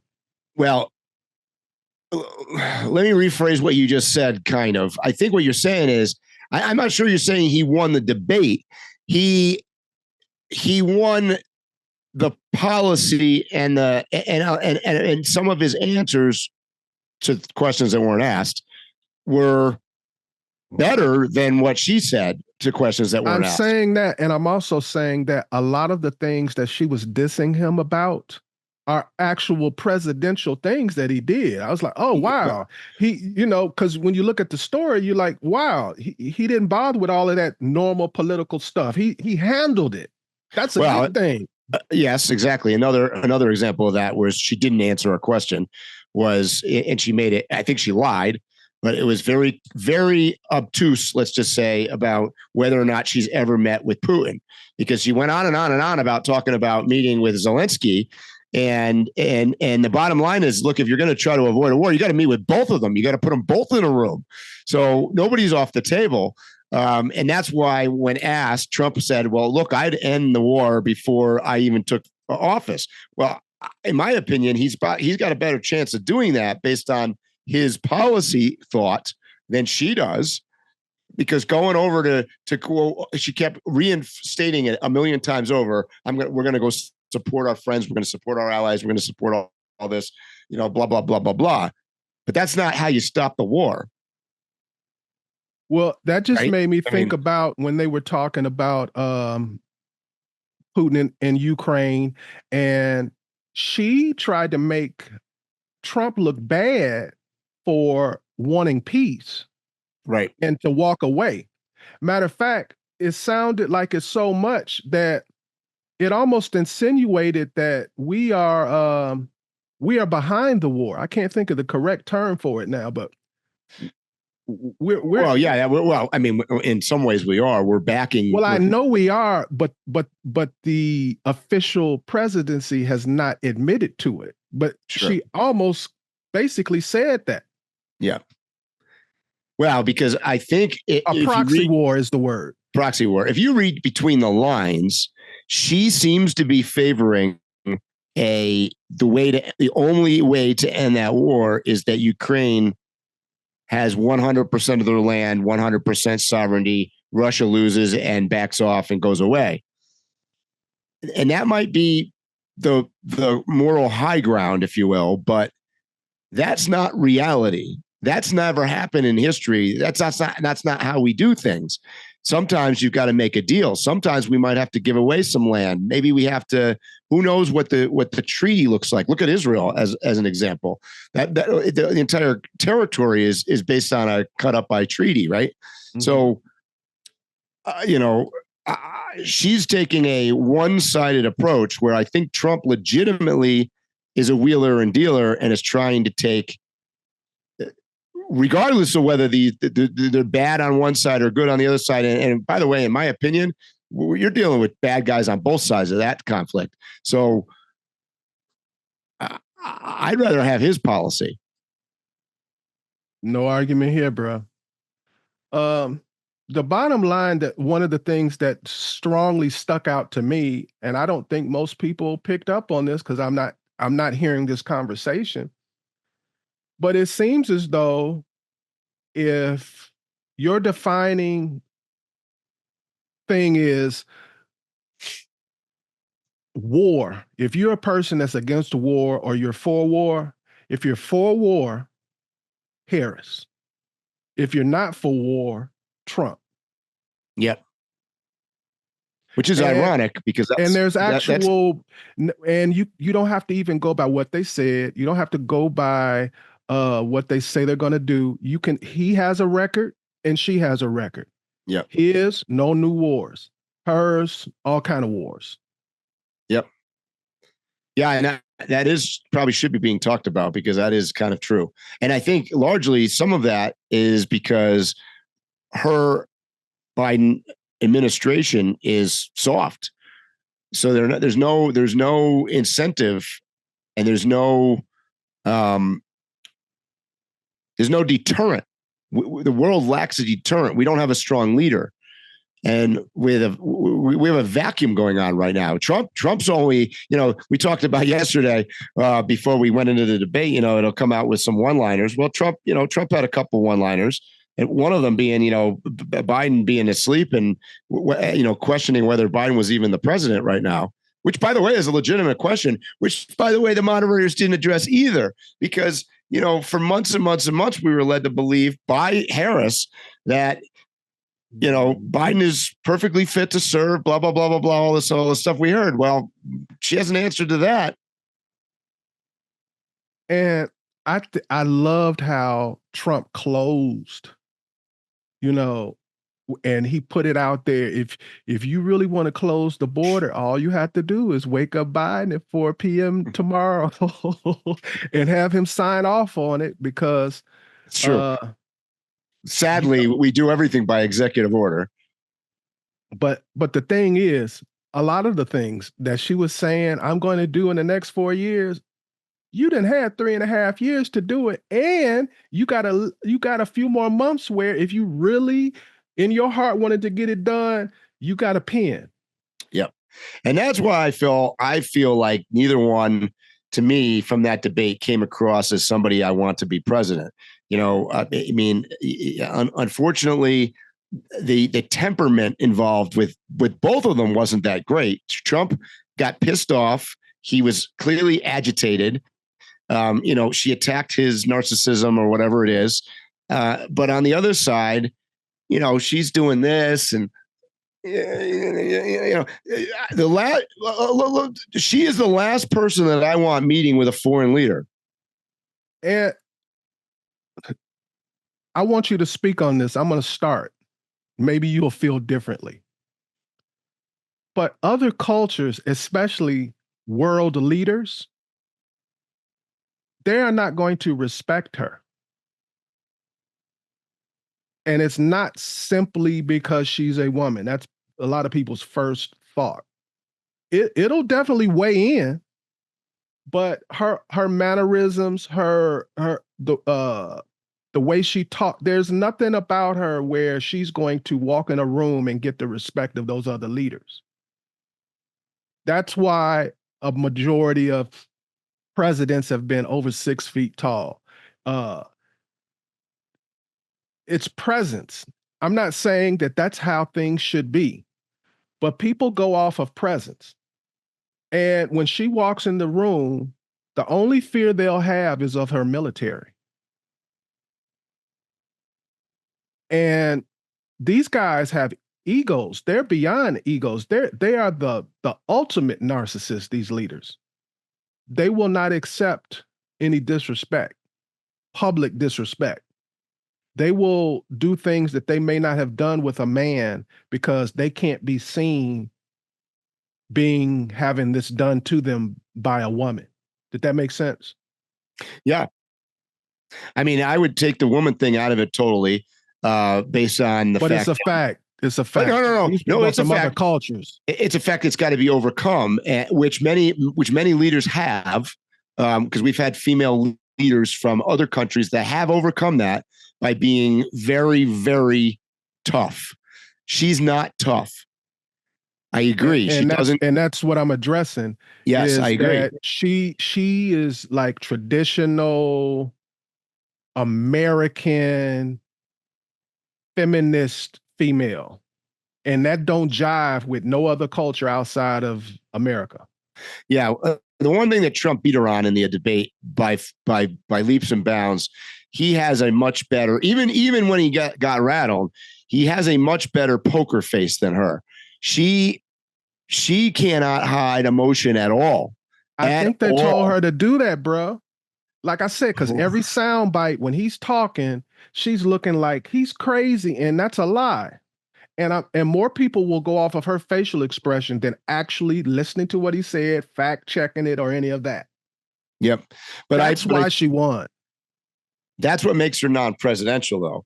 And if she indeed, and if to me, my feeling is I agree, it's part coaching, but I think it's also her personality, because I've seen her in other circumstances where she can't hide. She doesn't have a poker face. This is not somebody that like. I mean, I think if she went and met with Putin, as an example, he's going to come bareback riding on a horse and run her right the hell over. I mean, that's what's going to happen. And even though I'm giving her credit, though, when she shines like this, it's always in a controlled situation. Mm-hmm. Mics, no audience, all of the highlights that you're referring to where you've seen her.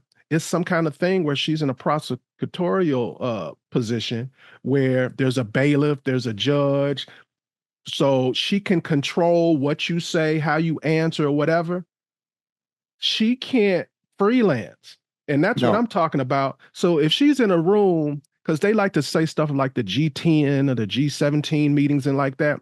I'm talking about at the real meetings that you don't know about, that the leaders get together and talk. They're going to roll over on her. Yeah. She will not be able to, she'll have to have like 15 advisors with her. Yep. Yeah. And you notice when that debate started, when the two of them came out, which, by the way, let's acknowledge the fact that they handshaked, which I was flabbergasted at, to be honest. I did not expect that. And by the way, now they now have shaken hands twice, because they now shook hands this morning at the 9/11 memorial in New York too. So this is post debate. I'm amazed. But when they first came out and you looked at their expressions and you kind of right when they were settling in the very first minute, and this is why she won. She looked nervous in the beginning. And because she kind of fired at Trump, that's what got her over that. If he hadn't reacted that way, or she hadn't played that playbook, I think Trump would have won. But I agree. But because Trump came out way more confident, in my opinion, than she did. And, it just reversed very quickly, because that's why they want a second debate all of a sudden, because they feel like, oh, we can do this. Yeah. My prediction is there's the chances of having a second debate are about the same as both of us getting hit by lightning right now while we're on the podcast. I think both sides are advising for a second debate. They'll both act like they don't want it or they do want it or whatever, but I believe they both want it.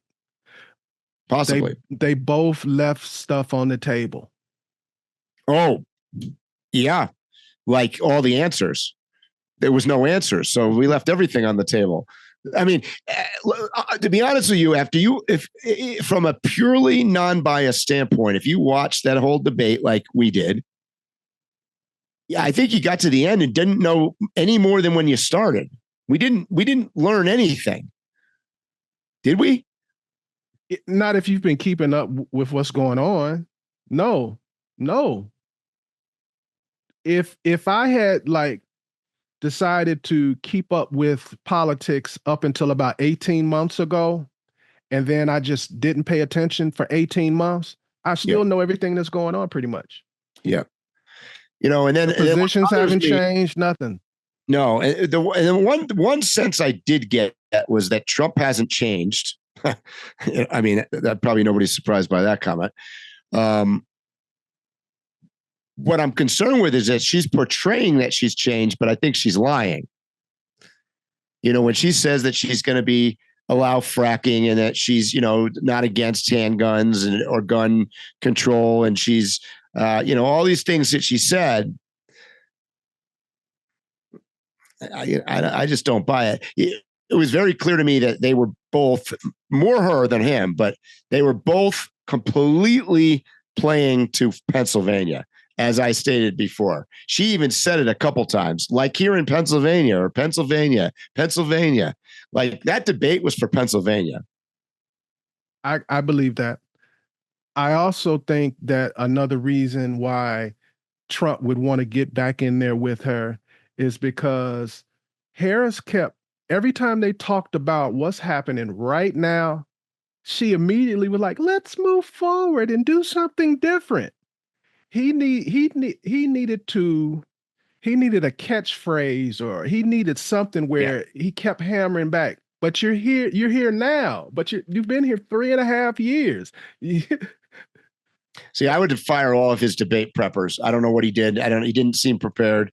If he had come out with the same scripts and dialogues that she did. I think they were told they were pushing on him, be polite, don't look at her, don't show no facial expressions. And he was so focused on that he couldn't be Trump. Maybe. I don't know. But like, he didn't come out that he allowed her to let the dialogue go, like, let's move forward, when in reality, moving forward would be to somebody different. They're in office. Right.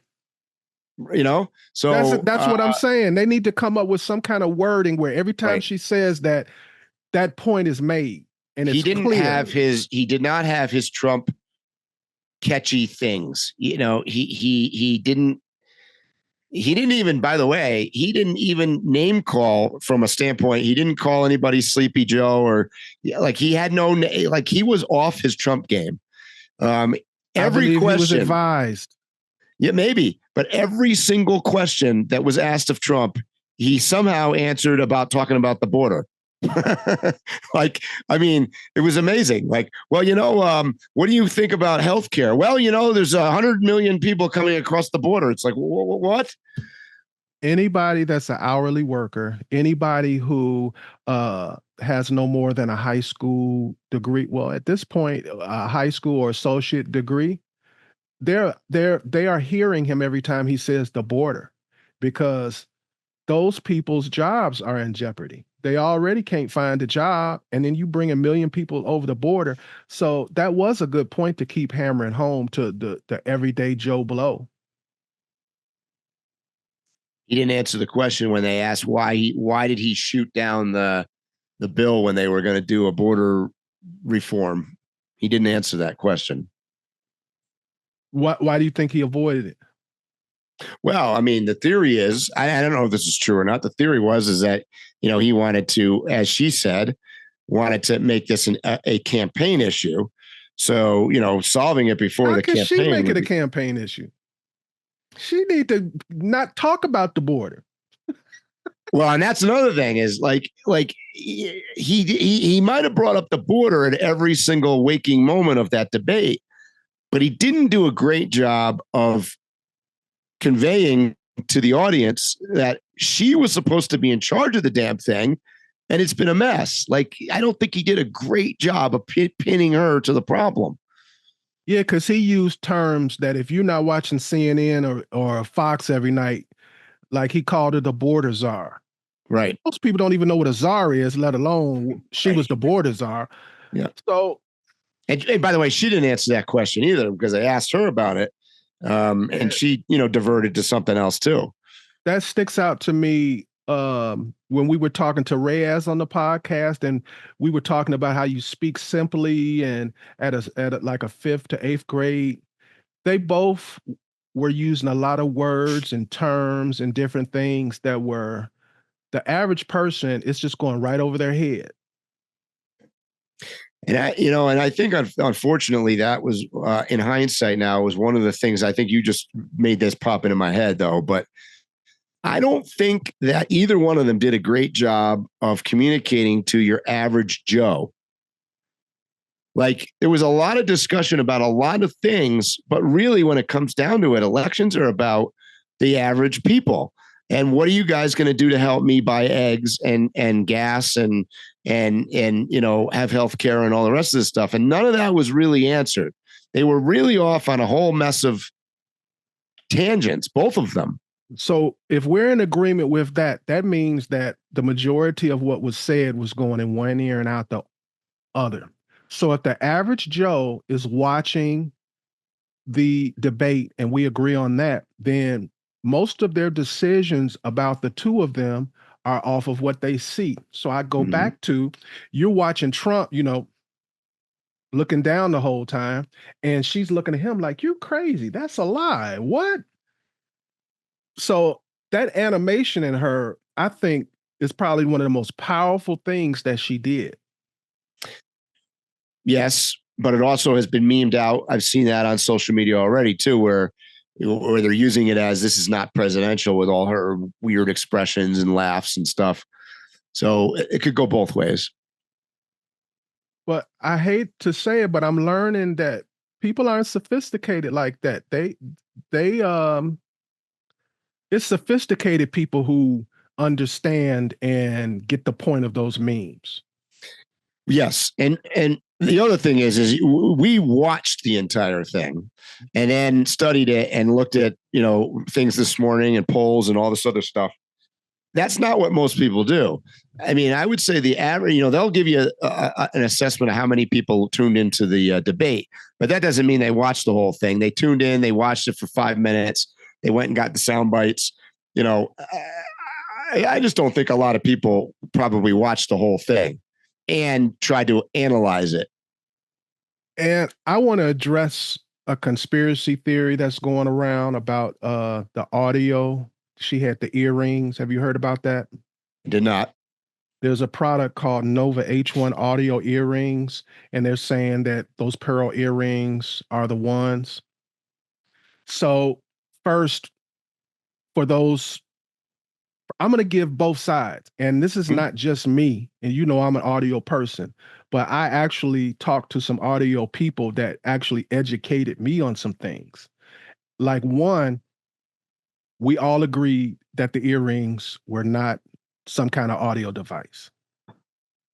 But we all also agreed that both of them were using audio devices.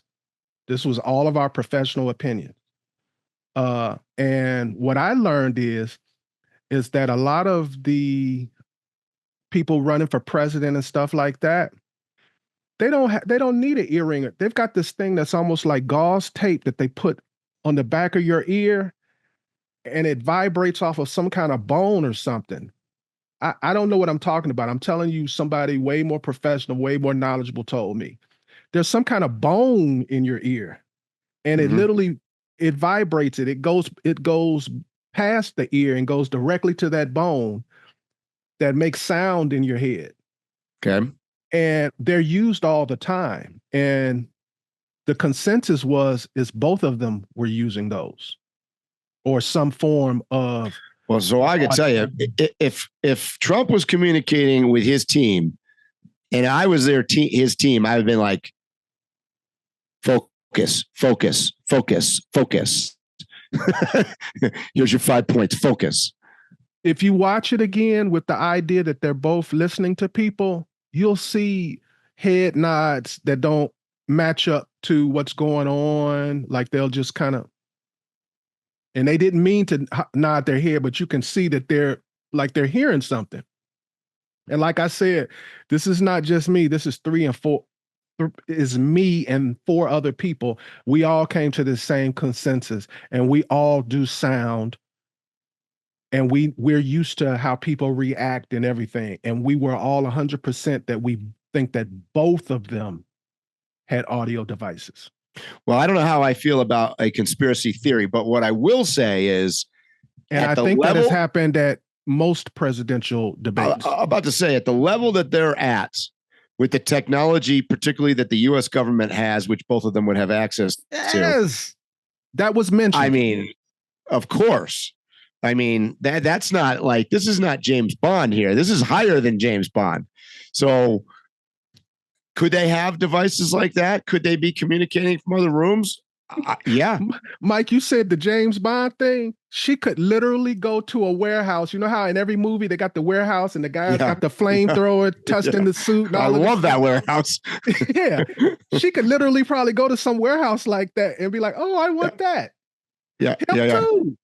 Yeah. I don't like these pearl listening devices. Give me gold ones. Or she could go to her head of security and be like, can I have one of those? Yeah. That you got in your ear? Because they don't all have that plastic thing. Not anymore. Well, hey, I wouldn't rule that out. I mean, if you ask me, I'm not even sure that's cheating.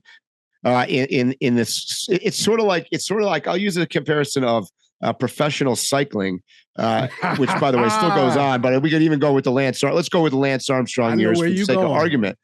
They're all doing it. Yeah, they're all doing it. You know, maybe one or two maybe get caught, but that doesn't mean diddly do. They're all doing it. Let's be clear on this. Mike, give a percentage. I think during a lot of those years, I would be shocked if it was under 95%. I don't think that a natural athlete could compete they could win some of those smaller ones or compete in those smaller ones, but why can't I think of the name of it? The one that... Oh, like the Tour de France. Yeah. I don't think that you could qualify to be in it without being on drugs. Yeah, it's probably... So I'm at 110%. I mean, I'm not going to argue that, but, you know, I equate it to the same thing here. So for me, like, you know, if your teams are whispering in your ear, so what? If they're both doing it, who gives a crap? I mean, it's not going to change the outcome. I mean, that's just the reality. I agree. I agree. Bro, I think we've talked about almost everything about this. I would like probably to end, got some more. But I would like to end on a more sobering topic. Okay. It was briefly mentioned by us. Today is September 11th, 9/11. And my daughter had just recently been born. I was at home. I remember I was sitting on the couch. She was in my arms. And I watched literally the whole day. That first day, you know how the coverage was? I watched that whole day with my daughter in my arms. And it was a surreal feeling that I had so much promise for the future. I'm married. I got this beautiful daughter. And I'm like, wow, you know, maybe we're going to go to war. Maybe the world that I'm thinking I'm bringing her into is not going to be the world that I thought it was. It was a real sobering moment for me. I was very cognizant that we have fought all our wars outside of America. We have not had to deal with planes flying over, dropping bombs, none of that type stuff. And I thought about all of that. So I want to say from the bottom of my heart that I love and I respect, and I will always memorialize those who lost their death, whether they were just an office worker, whether they were the police, whether they were the firefighters. I am with you, and I will definitely never forget, even though I wasn't there, I didn't lose anyone.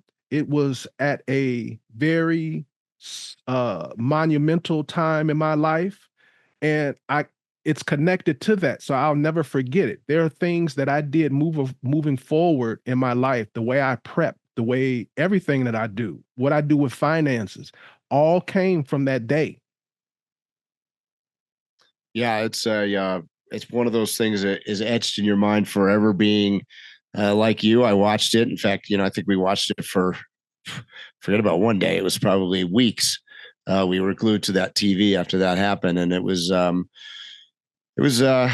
day to always and never forget. I mean, that's the bottom line. I sadly know a couple people that died in New York City, and you know, being from that part of the world, I was not very far from New York City at the time. So it was it's something that we best never forget, because, you know, we don't want that to be repeated. Yeah, me and my wife shortly after the event actually moved to New York. something I always talk about is they did background checks just for you to move into an apartment. Yeah. I don't mean regular background checks. I mean deep background checks. We went down there to where it actually happened. Boy, is that the most surreal thing. It looks like a tremendous movie set. It didn't look like that this could be real. Yeah, I know. Yeah, which by the way was like that for years, because I went to, having visited New York City quite often, we were looking at first a pile and then a hole, and then, just the recovery went on and on and on for years, and then the reconstruction, and then there were still buildings. In fact, I don't even know, there might even be a couple buildings that are still there that were damaged, that were abandoned, because this is not that many years ago. They were still there like this. So yeah, it's a terrible thing. I mean, but let's just remember that all of the first responders, all of the look at from bringing this back to an Overland podcast, all of the things that we take for granted today in travel, most of them came from that day. Like before that, flying on an airplane, you weren't going through security and the X-ray machine. I mean, this is everything about the way we do things now came from that day. Bro, I used to clean my nails with my knife sitting in my seat in the airplane. Yeah. Yep. Carrying out a big jug of Coke or something. Like, I mean, we don't even realize how much changed after that. It's amazing. Anything else you want to say, Mike? No, I think that was a lot. That was for those of you that are listening out there on our podcast. These are important things. And the reason that because we've been asked a few times, not too much, why we talk about politics and things on this podcast. And it's largely because these things matter to all of us, and we try to do it in a respectful and a non-biased way. Let's like move forward and talk about ideas. And that's the most important thing here is the dialogue. If we don't speak, if we stay in our little holes, in our little sheltered, like-minded people, we're not going to move forward. So with that said, guys, go down in the comments. You don't have to agree with us. No, I'm sure you don't. Disagreements down in the comments. I'd love to hear them. I may have an epiphany about something. I may learn something. So we're anxious to read your comments, to get your DMs, however you get to us. Anything else you want to say, Mike? No. Stay tuned. We're going to have some more exciting podcasts for you next week. All right, guys, you know what I'm going to say. Stay safe, tread lightly, and hopefully we'll see you here or on the trail soon. You have been listening to Waypoint Overland's Random Waypoints. Like, subscribe, and stay tuned for more.